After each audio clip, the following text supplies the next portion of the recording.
এ পর্যায়ে আজকের এই সম্মেলনের উদ্বোধনী বক্তব্য পেশ করছেন হযরত মাওলানা আলমগীর হোসাইন, ওলামা মাশায়েখ পরিষদ বগুড়া অঞ্চল সভাপতি, বগুড়া শহর শাখার সভাপতি, আজকের সম্মেলনের সম্মানিত সভাপতি হযরত মাওলানা আলমগীর হোসাইন। আজকে আমি যে কথাটি আপনাদের সামনে বলতে চাই, আজকে আমরা যে যেখানেই কাজ করি সকলেই আমরা ইসলামের কাজ করি, ইসলামের কথাই বলি, কোরআনের কথা বলি, হাদিসের কথা বলি। তারপরও আমাদের মধ্যে কিছুটা মতানৈক্য আমাদের রয়েছে। এগুলি পুরোই ব্যাপার। এইসব ব্যাপারে আমাদের অতীতেও কোনোদিনও সমাধান হয়নি। এই আমাদের নিকট অতীতে যারা চলে গেছে তারাও সমাধান করতে পারেনি, বর্তমানেও হবে না, এটাই আমরা মনে করি। তারপরে মৌলিক কিছু বিষয় আছে যেগুলিতে আমাদের কোনো দ্বন্দ্ব নাই। সেই সমস্ত জায়গায় আমাদের ঐক্যবদ্ধ হওয়ার আর কোনো সুযোগ নেই। আজকে অত্যন্ত গর্বের সাথে কথাটি বলতে চাই, বাংলাদেশ জামাত ইসলামী সহ এবং চরমনাই ঘরানা, কওমি ঘরানা আলেমরা ঐক্যবদ্ধ হয়েছে। কিছু লোক হয়তো ওই সবসময় ওই ঐক্যবদ্ধ থাকবে বা ঐক্যবদ্ধ হবেন এটা আশা করা যায় না। তারপরও আমি বলবো, যেটা বাংলাদেশের ইতিহাসে নতুন একটা দিগন্ত উন্মোচন করেছে, এই সমস্ত ঘরানার ওলামায়ে কেরামরা একই মঞ্চে বক্তব্য দিচ্ছেন, একই মঞ্চে কথা বলছেন। এটা আমি মনে করি আল্লাহর দেওয়া একটি অপূর্ব এবং অবর্ণনীয় একটা সুযোগ আমরা পেয়েছি। এই সুযোগের সদ্ব্যবহার যদি আমরা করতে না পারি তাহলে আমাদের জন্য হবে অত্যন্ত চরম পরিতাপের বিষয়, দুঃখের বিষয়। দিন কায়েমের আন্দোলন ছাড়া এই আয়াতের অনুসরণ ছাড়া ওরাসাতুল আম্বিয়ার দায়িত্ব পালন করা যায়? বলেন যায়? হবে? আমি অনেক ওলামা সম্মেলনে বাংলাদেশে বলেছি, চট্টগ্রাম সহ। কেউ যদি বলে, আমি এই কথাটা বলছি যে এই কথাটি বলার জন্য যে আমি নামাজের সমর্থক, এ কথা বললে নামাজ পড়া হবে? তাহলে আমি একামতের দিনের আন্দোলনের সমর্থক, এই কথা বললে কি একামতের দিনের আন্দোলন করা যায়? হয়? বলেন হয় কি না? তাহলে কোনো ওলামায়ে কেরামেরই একামতে দিনের আন্দোলনের বাইরে থাকার কোনো সুযোগ নেই। আমরা সবসময় বলেছি জামাত ইসলামী করতে হবে, এটা ফরজ নয়, কিন্তু দিন কায়েমের আন্দোলন করতে হবে, এইটা ফরজ। এর বাইরে থাকার কোনো সুযোগ ফ্যাসিবাদী সরকারের বিরুদ্ধে এদেশের ওলামায়ে কেরাম আন্দোলন করার অপরাধে অন্যায়ভাবে ওলামায়ে কেরামকে জেলখানায় আটক করে রাখা হয়েছিল। এই ঐক্যের ভিত জেলখানায় রচিত হয়েছে।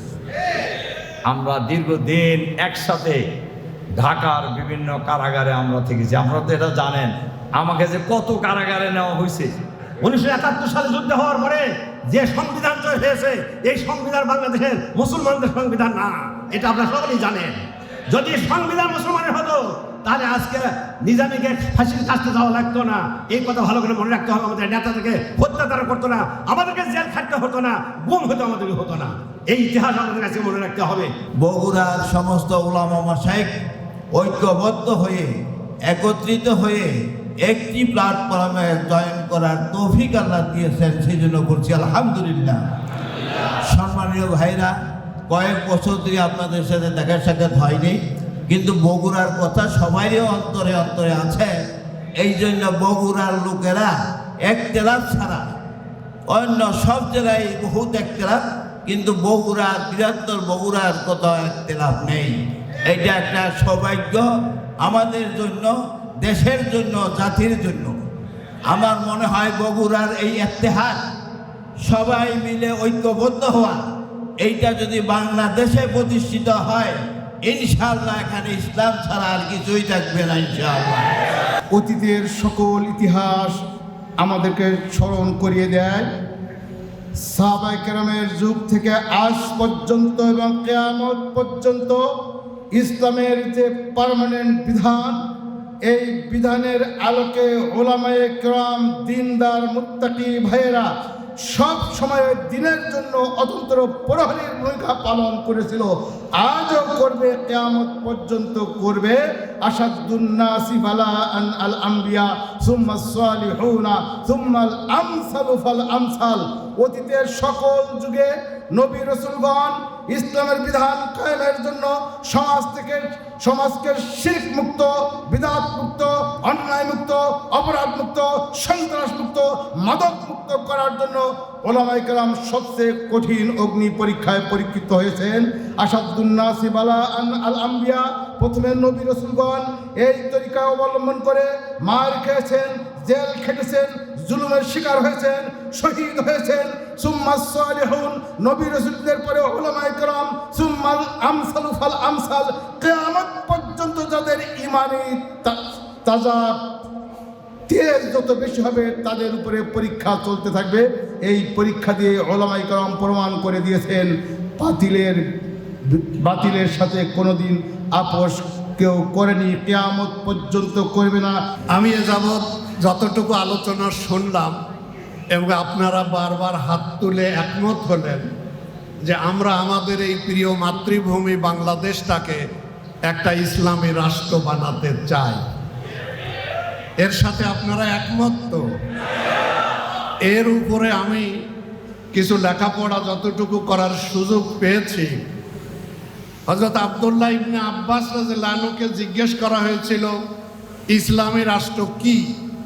তিনি তার উত্তরে বলেছিলেন, যে রাষ্ট্রের জনগণ কোরআন এবং হাদিস অনুসরণ করে পরিচালিত হয় তাকেই বলা হয় ইসলামী রাষ্ট্র। ইসলামী রাষ্ট্র ছিল, রাসূল ইসলাম একটা ইসলামী রাষ্ট্র তৈরি করে 10 বছর তিনি পরিচালনা করেছিলেন।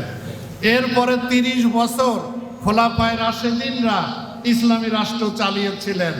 অতঃপর ধীরে ধীরে কায়েমি স্বার্থবাদী সুবিধাবাদীদের কারণে এই ইসলামী রাষ্ট্র একসময় তার বৈশিষ্ট্য হারায়। অতঃপর এগুলো হয়ে যায় হয় রাজতন্ত্র, না হয় স্বৈরতন্ত্র, না হয় জুলুমতন্ত্র। পুনরায় এই ইসলামী রাষ্ট্রকে ফিরিয়ে আনার জন্য যারা কাজ করেছেন তাদের মধ্যে আমাদের সর্বজনশ্রদ্ধেয় ইমাম আবু হানিফা, আবুল হাসান আল মার্দি, ইমাম তাইমিয়া, ইবনে খালদুন, ইমাম গাজ্জালি এবং আমাদের চিরপরিচিত মাওলানা মওদুদী মরহুম, সাইয়েদ কুতুব, হাসানুল বান্না, বদিউজ্জামান নুরসি এবং বর্তমান এই সভ্যতার সর্বশ্রেষ্ঠ ইসলামী স্কলার ইউসুফ আল কাজ্জাবি।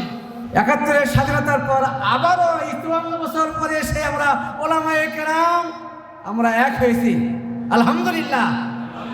এবারে এই ঐক্যের আপনার পাহারাদারের দায়িত্ব নিতে হবে এখানে সকল উলামায়ে কেরামকে। এই ৫৪ বছর পরে এসে এই যে উলামায়ে কেরামের ঐক্য, এই ঐক্য কোরআন কায়েমের ঐক্য, এই ঐক্য ইসলাম কায়েমের ঐক্য, এই ঐক্য বাংলাদেশটাকে কোরআনের আলোকে সাজানোর জন্য, এই ঐক্য হলো সোনার মদিনার আদলে সোনার বাংলাদেশ কায়েমের জন্য এই ঐক্য যেন কেউ আবার ভেঙে দিতে না পারে, এই জন্য হযরত উলামায়ে কেরামকে পাহারাদারের জিম্মাদারের ভূমিকায় থাকতে হবে, থাকবো ইনশাআল্লাহ। আমাদের মধ্যে যদি কোনো ভেদাভেদ মতপার্থক্য থাকে সেটা আলোচনা করে আলোচনার টেবিলে ফয়সালা করা যেতে পারে। এক্ষেত্রে যদি মীমাংসা আসা না যায় ধৈর্য ধরা যেতে পারে, কিন্তু নিজেদের এই মতদ্বৈততার কারণে মানুষের চাওয়া পাওয়াকে যে আমরা কোনো সময় ধূলিসাৎ হতে দিতে পারি না।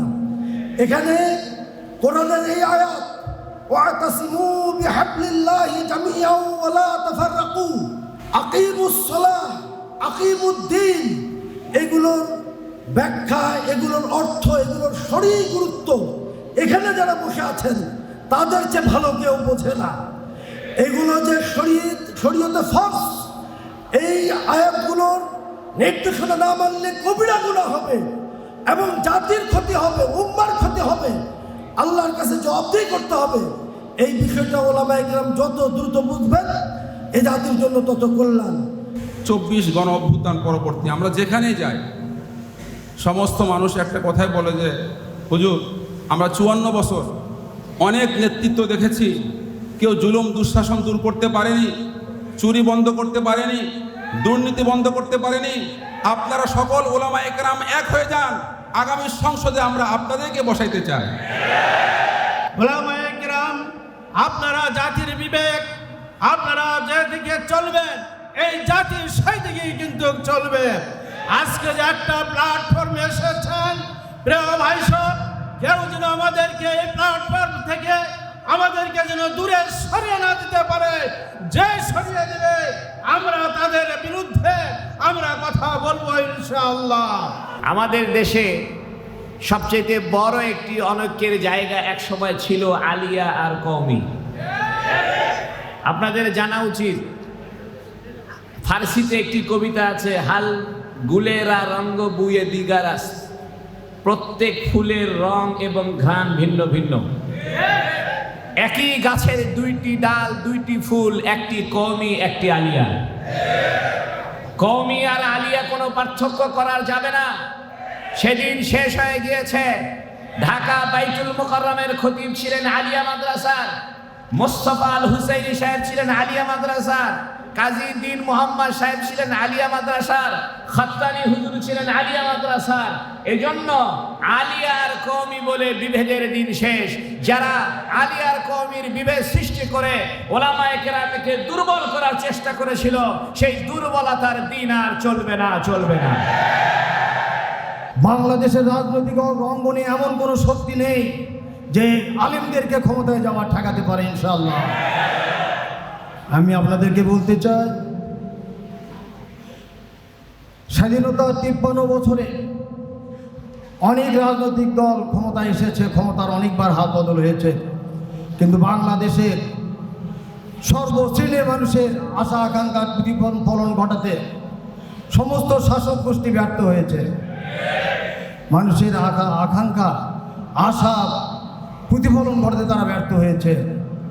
আর শেষ পর্যন্ত তারা সিদ্ধান্ত নিয়েছে নৌকো নাঙ্গল ধানের শীষ বাদ দিয়ে এখন ইসলামকে আমরা দেখতে চাই। আমাদের সামাজিকভাবে ঐক্যবদ্ধ হতে হবে, নিজেদের ভিতরের বিভেদগুলোকে কমিয়ে আনতে হবে। এদেশের ইসলাম ও মুসলমানদের ঈমান হেফাজতের যে দুর্গ, কওমি মাদ্রাসা সমূহকে আমাদের মূল্যায়ন করতে হবে। আমাদের মনে রাখতে হবে, সারা দেশের রাজপথে গলিতে যতই মিছিল হোক না কেন, কওমি ওলামায়ে কেরামের মুখ থেকে যতক্ষণ না আমরা সমর্থন আদায় করতে পারছি ততক্ষণ এই দেশে ইসলামী রাষ্ট্র ব্যবস্থার কল্পনাও করা যায় না। রাসূল পাক সাল্লাল্লাহু আলাইহি সাল্লাম মদিনা শরীফে আসার পরে হিজরত করার পর মদিনা যতগুলো মানুষ আছে সবার পরিচয় ছিল, সেখানে একটা সাহিবাতুল মদিনা বা মদিনা সনদ সংগঠিত করলেন। সেখানে সবার পরিচয় ছিল কি, যে আমরা মদিনাবাসী, মুসলমান, ইহুদি এবং অন্য ধর্মে যারা আছে, ভিন্ন মতে যারা আছে, সবাই মিলে একটা কথা ছিল যে আমরা মদিনাবাসী। বাহির থেকে যারা আক্রমণ করবে সবাই মিলে আমরা তা প্রতিহত করব। সিলেটের শাহাদুর রহমতুল্লাহ আলাইহি জানি তাসকিয়ে নফস যতক্ষণ আমাদের ভিতরে আসবে না, আল্লাহর সাহায্য আসবে না। আল্লাহ বলেছেন, যারা নিজের নফসকে পরিষ্কার করলো, আলা ইন্না ফিল জাসাদি মুসকাতা মুত্তাফাকুন আলাইহি হাদিস, আমরা সবাই জানি। কিন্তু আমার বন্ধু মার্জনে আজকে সভাপতি উনি বহুদিন আগে নির্বাচন গ্রহণ করেছেন, আপনার মেদিনীপুরের মজলিস কাছে আমি জানি। তারা আলেম ওলামার ঐক্যকে নানা রকমভাবে উপস্থাপন করতেছে যে আলেমরা কোনোদিন ঐক্য হতে পারবে না, কারণ আলেমদের মধ্যেই আমরা ছোটবেলা থেকে দেখেছি দুইটা গ্রুপ, একটা আলিয়া গ্রুপ, একটা কওমি গ্রুপ।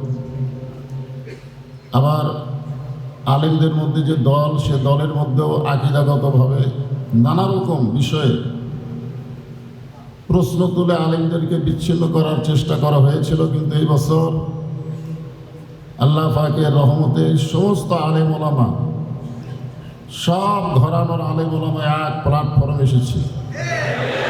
আল্লাহ পাক আমাদেরকে আসার তৌফিক দিয়েছেন।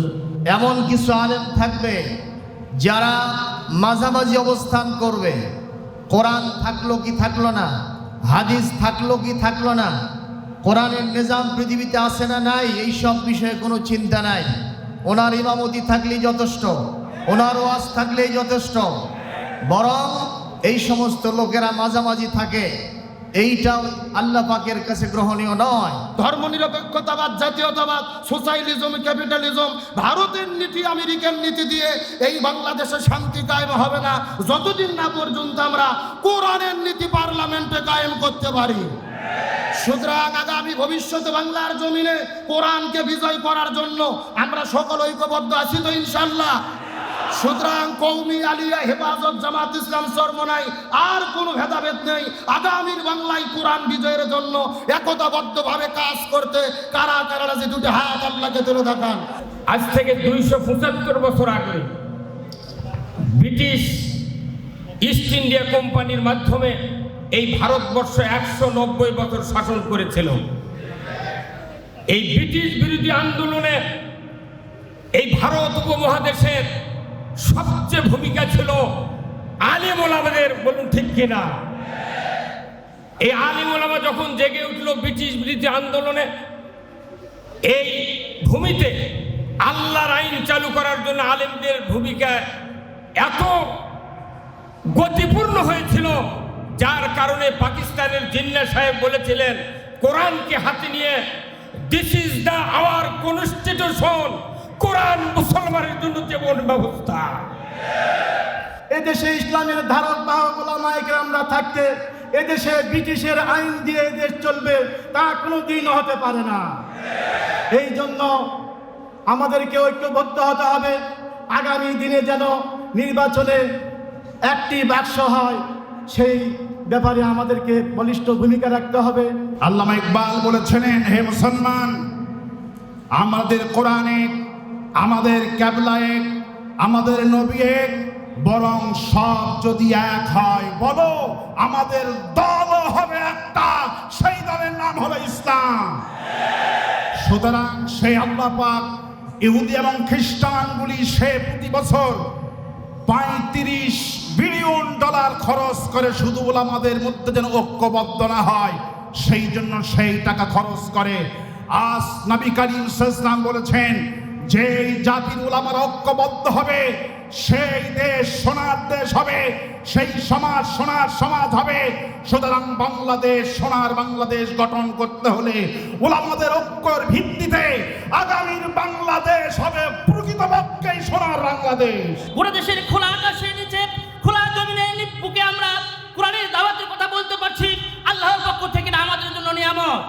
এই নিয়ামতের শুকরিয়া স্বরূপ আজকে উপস্থিত জনতাকে, ওলামাদেরকে আমি আহ্বান করতে চাই, আসুন আমরা আমাদের অস্তিত্বের কথা স্মরণ করে আমাদের মর্যাদাকে প্রতিষ্ঠা করার জন্য শুধু মসজিদের ভেতরে নয়, এতদিন আমরা মসজিদের নেতৃত্ব দিয়েছি, এই নেতৃত্ব সমাজে কায়েম করার জন্য আমাদেরকে সোচ্চার হতে হবে। আজকের এই সমাবেশের মাধ্যমে আমাদের সুসংগঠিত হয়ে, আমাদেরকে সংঘবদ্ধ হয়ে বাংলাদেশে ইসলাম প্রতিষ্ঠায় অগ্রণী ভূমিকা রাখার জন্য আমাদেরকে এই বগুড়া থেকে আলেম ওলামাদের পক্ষ থেকে প্রথম পতাকা উত্তোলন করার জন্য দৃঢ় শপথ গ্রহণ করতে হবে। বিগত 16 বছর ফ্যাসিস্ট সরকার জুডিশিয়াল ক্রাইম করে আমাদের প্রিয় নেতা মতিউর রহমান নিজামী সাহেবকে শহীদ করেছে।